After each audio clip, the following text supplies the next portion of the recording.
Hey, what's up? Andrew Kramer here, and welcome to another very exciting tutorial. Today we're going to take a look at creating a meteor touching down and crashing into the street. So here's sort of the basic idea of what we're going to be creating. Hits the ground, we're going to create this debris and the ground cracking, and should be a lot of fun. It's pretty tricky, there's a lot of stuff here, but hopefully I'm going to show you everything you need to know to get it going. Now, we will be using Trap Code Particular, which is a plugin for After Effects. It costs a couple of bucks, but it's a great tool and it'll definitely help you out.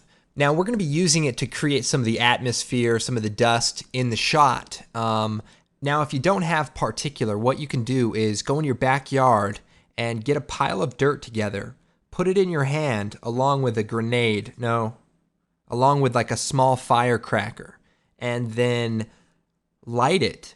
And then when your hand blows off, what you can do is sue the company that makes the fireworks, take the money from the settlement, and then buy Particular, and then we can do this tutorial together. So of course you're going to be doing it left-handed, which may or may not be a problem. Either way, let's go and get started.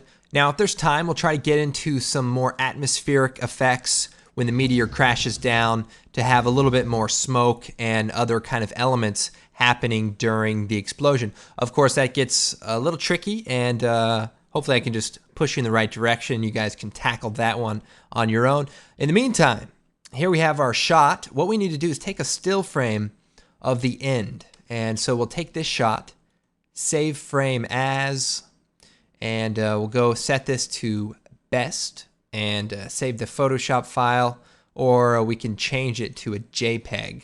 Let's see here, JPEG, and maybe set that to 10 for the quality. Okay, and then just go ahead and set the path and render that out.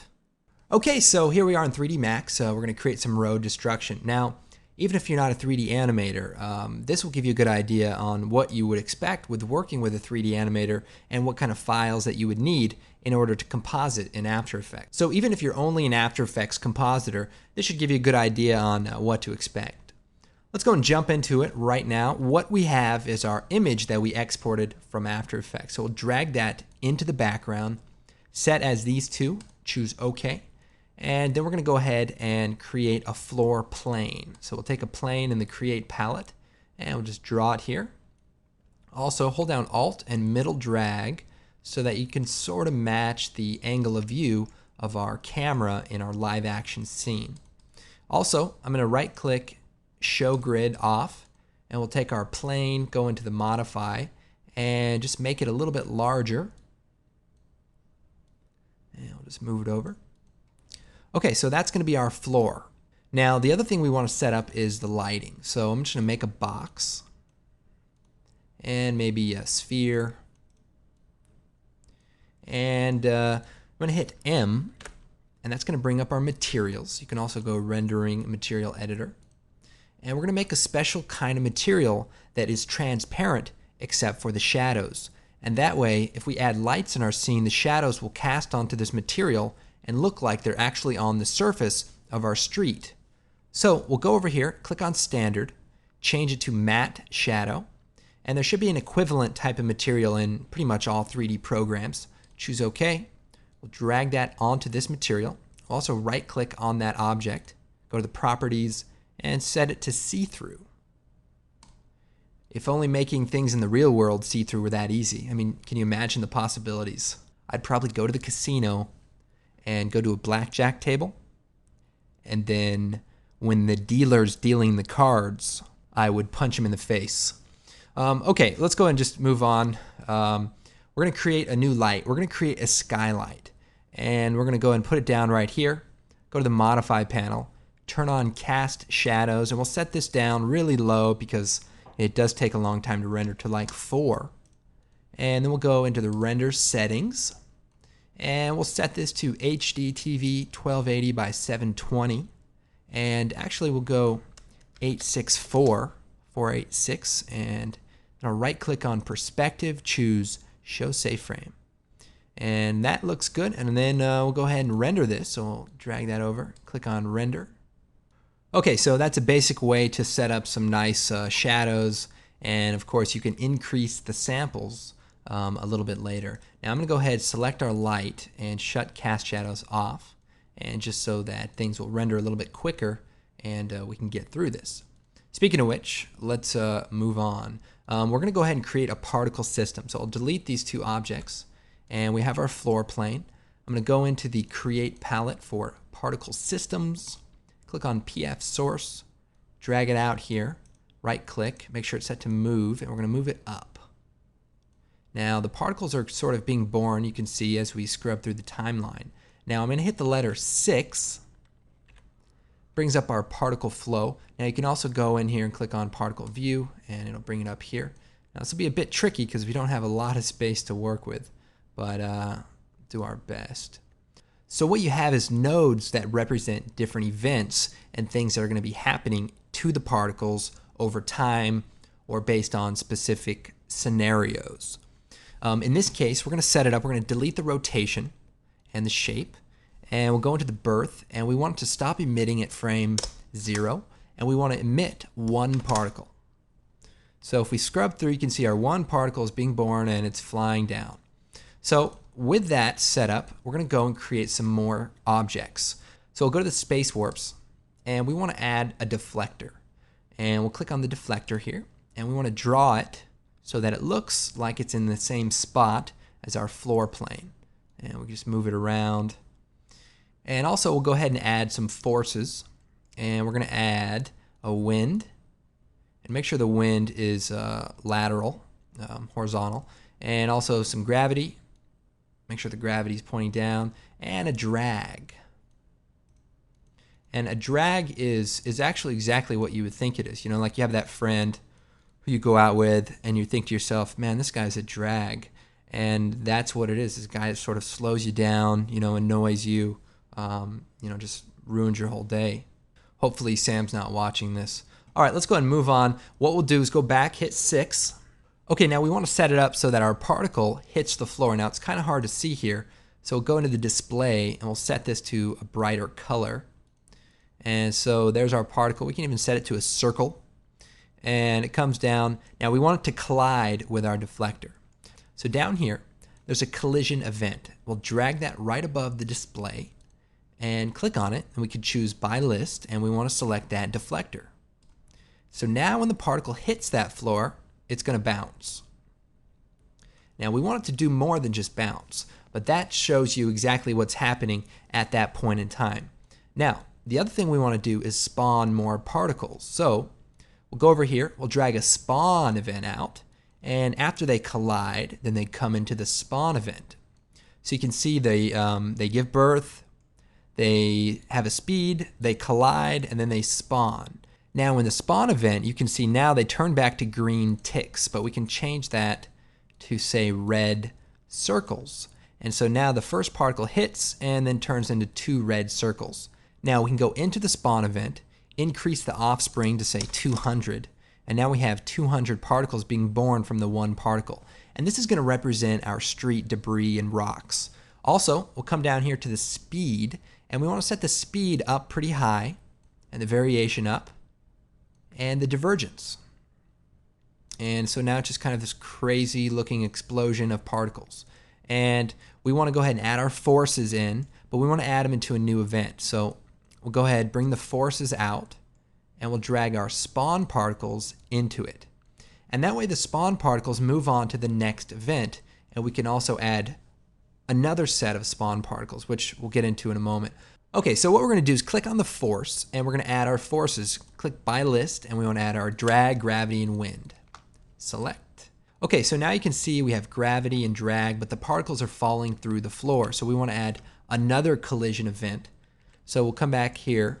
So we're going to add a collision below the force. Click on it, add the deflector. And so now the particles are going to bounce.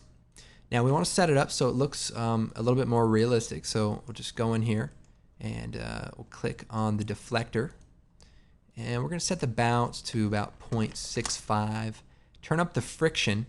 Now the friction is, you know, how much it sticks to the surface. So like carpet, there's a lot of friction, and you know, something like a slip and slide has very little.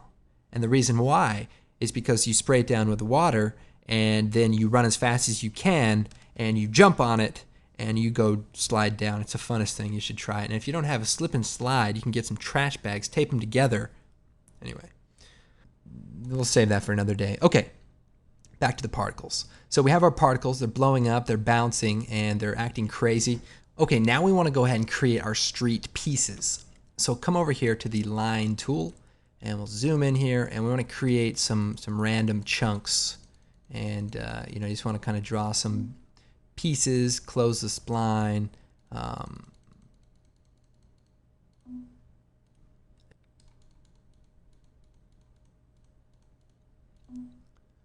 So you can make as many pieces as you want. This will be good for now. And so we have the 3 pieces. I'm going to go and click on one, go to the modify, add a bevel modifier, and we'll zoom in here. And what we're going to do, set it to start -1, and -0.5 actually, and the height to be 0.5, and the outline to be 0.5. So you can see it sort of comes out. Turn on level 2, make that like 2, and turn on level 3, and we'll make that 0.5, and the outline -0.5. So that looks pretty good. Now we can also add some noise to make it a little bit more sporadic and less perfect. So first thing, go add a subdivide modifier. It's at the bottom, and then we can go and add a noise modifier. So it may not be on the screen, but just scroll down till you see it. And the subdivide, that looks good. And for the noise, set the scale to like 10 and turn it on to fractal. And for the X and Y, you can turn that up, and then you kind of create a wild looking piece. And then we could copy all of that, hold down Shift, copy, select these other pieces and paste, and this other piece and paste. Now this piece kind of looks like a dove that's flying down, so we can probably change it around so it's not so distinct. Now it looks like a Playboy bunny. Not that I know what that is, because I don't. Okay, back to the noise. All right, so great looking pieces. Hit M, bring up our materials.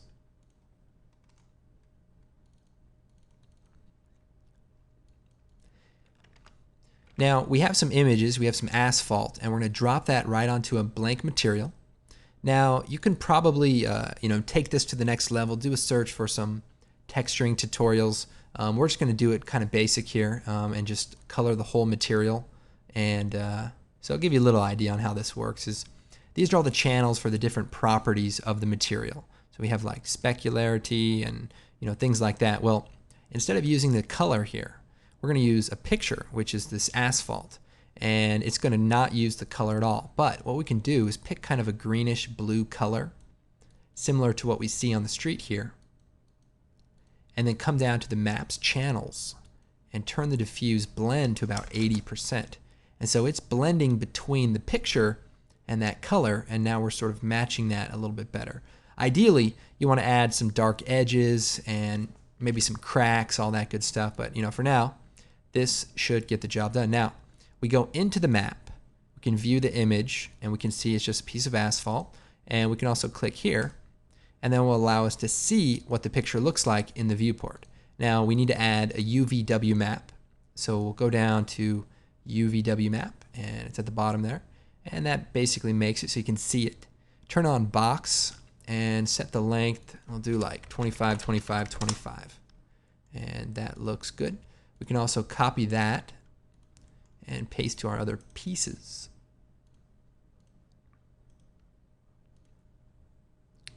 And we'll hit M, and we'll drop that material onto those pieces as well.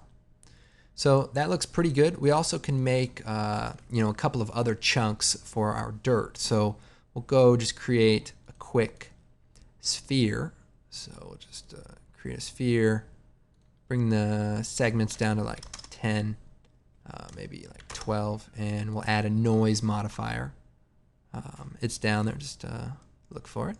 And we'll turn the scale to 25, and we'll turn it to fractal, and just turn up the XYZ amount, and maybe lower the scale, just so it looks like a crazy piece of dirt.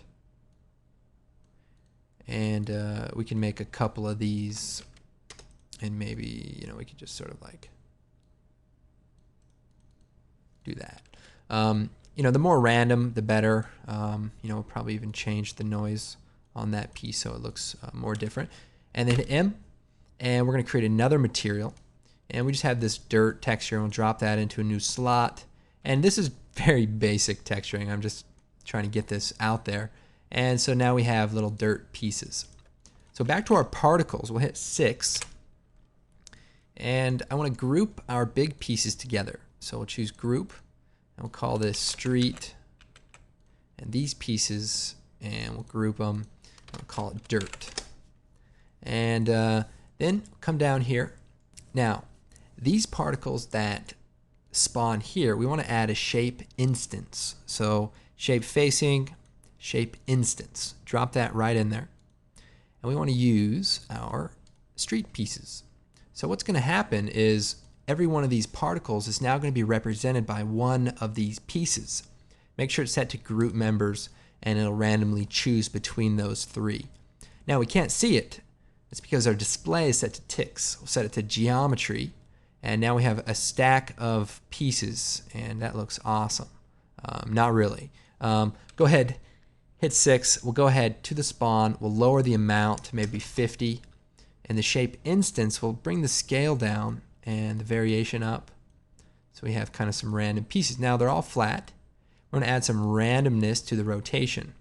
So we'll come in here, we'll add a spin, and we'll also add a rotation.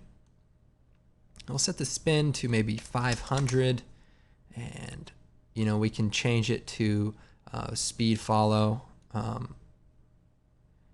it'll kind of spin in the direction that it's going a bit. So you want to play with those numbers until you get something nice. Shape instance, we'll lower the size down even more, and that looks okay. Now the other thing we may want to do is take our particle source and move it back, and then rotate it so that it kind of goes forward in the direction where this explosion is going to be taking place. Now, not too much, but basically just to kind of give it a little bit of a feel that it's flying forward. Now, the other thing we may want to do is in the perspective, we can do view, create camera from view, and then in this view we can move the camera forward, but then take this tool and zoom it out so that, you know, the pieces just go flying.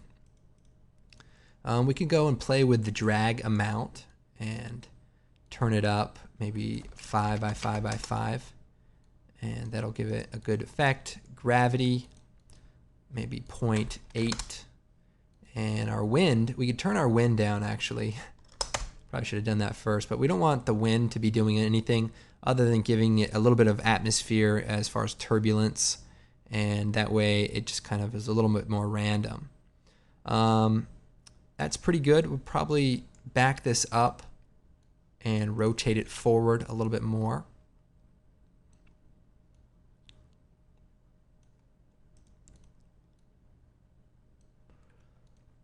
Okay, make a little bit more room there. So that should work pretty good for now, and you can always increase the collision, or excuse me, the spawn speed, and just turn it up. And that way the initial blast is fast, and then we have drag that's going to slow it down a bit. So we may even back the camera up, and you know, that way the pieces don't come flying at the camera so fast. So this is just something you're going to want to play around with until you get the speed that you want. But ultimately, that is the idea, and you know, sort of what we're after.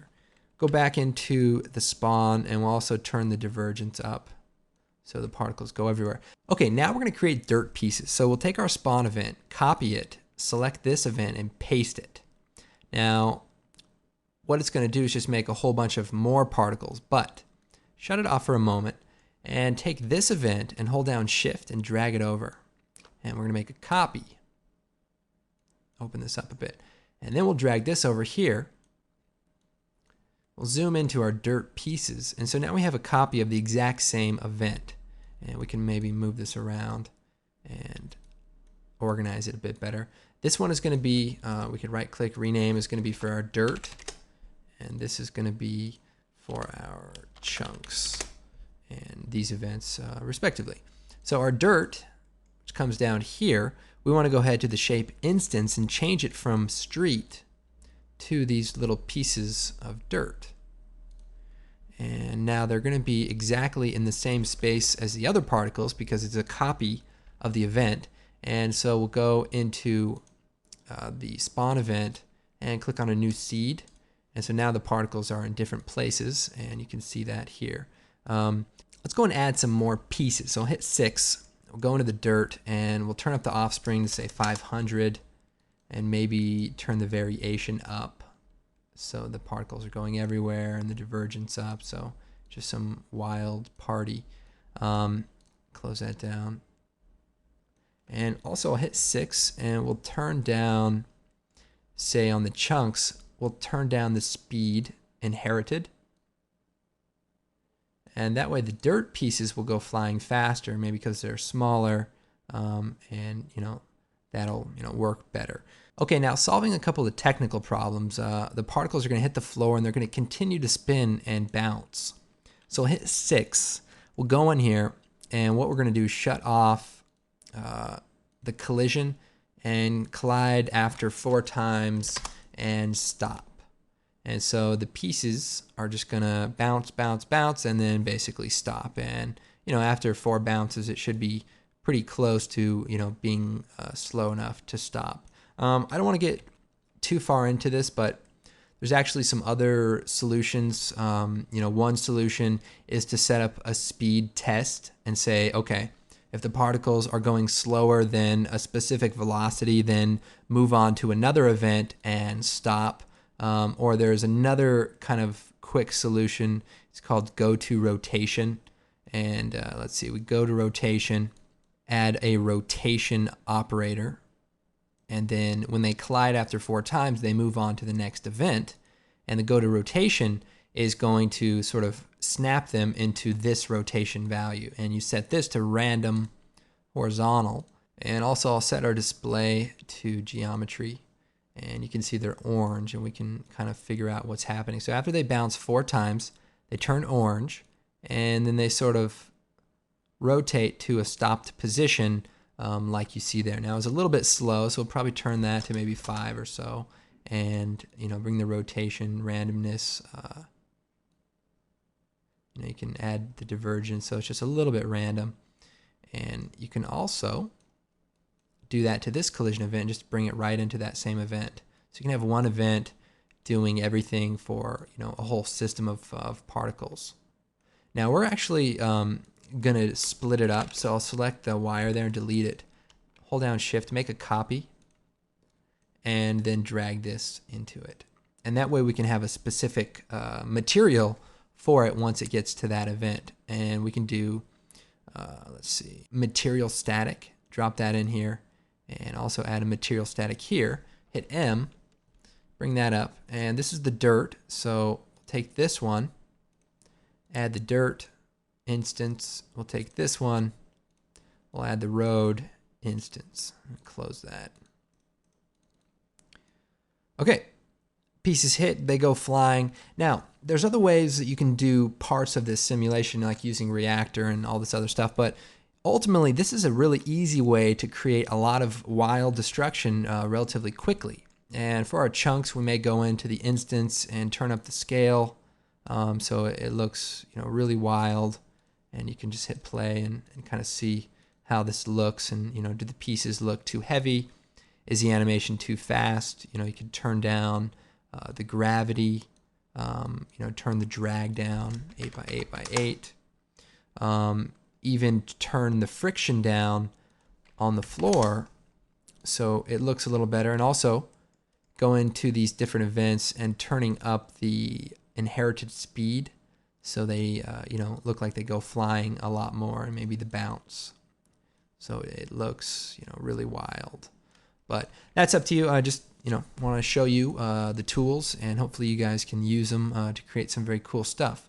We may also want to go back into these chunks and go and link that up to the new event. Collide after, say, 3 times, and they'll stop. So hopefully everything kind of comes to a stop, even though we're going to be cutting to another shot. The idea is to sort of have a piece come flying at the camera and then, use that as sort of a cut point. But, that's up to you guys. So that's the basic idea, and next we're going to render it out. So how we're going to render it is we'll hit 6, and we want to add some motion blur. So how we do that is per event. So we can right click on this event, and this is the dirt pieces, and turn on image motion blur. Right click here, properties, turn on image motion blur, turn that on, and we'll close that. And there's our pieces. We, dare turn on our light shadows, because it's going to take forever to render, but hopefully you can see what we're creating here. Okay, so you can see all of the pieces and the shadows and how that's all coming together. Now it looks like our matte shadow material is a little short, so we'll move it forward so that it covers the whole frame. And we'll probably even scale it up. Now, in order to render it out so that we have the transparency that we need, we're going to go into the environment, shut off use map, and we'll set this to like an ambient grayish green color. So something similar to the background. You can also just set it to black or, like a very neutral gray. And then we'll go into the render settings. We're going to set the range 0 to 31 or so, or actually we might even set it from 7 to 35, and that way we don't have to render out anything extra. So we'll go 0 to 35. One other cool trick is, say you want to make this slow motion, is you can come down here to the time, and we probably should have done this in the beginning. Set it to the frame rate that you're using. In this case, we're actually using 24 frames per second. But also, what you can do is increase this number to like 100. And then when you render it out, you're going to have basically the slow motion animation. And, it might be kind of a cool way to show how intense the scene is by just doing it in slow motion. Although sometimes you have to adjust, some of the animation once you do that. But, kind of a cool way. We may even do it. Let's set it to 60. So back in here, now that we've slowed it down, let's turn it up to 70, which it already is. Very cool. And we'll set the low number to 15. Now, for saving the file, click on Files here. And here I have a renders folder. I'm going to create a new folder, and I'll call this Road Explosion. And we'll open it up, and we'll call this Road_Explosion. And we'll change the format to PNG. Save. And RGB 48 bits. Okay. So now that's going to export the transparency that we need in order to make this shot work. Now you might want to go into the light and turn the samples up to 10. And also, if we go to the very beginning, we want to grab our chunks and just hide them. So right click, hide selection. And that way they won't render in our scene. Very cool. You can also just keep them on. Right click and choose object properties and turn off renderable. And that way they will be there, but they won't render. Also, be sure to go into your render settings and set it to full quality. You may even set it to a little bit higher, like 1600 for this shot. And that way you have some room to move the shot around in compositing. So that's what you need to do. Close that, click render, and we'll see you in a bit.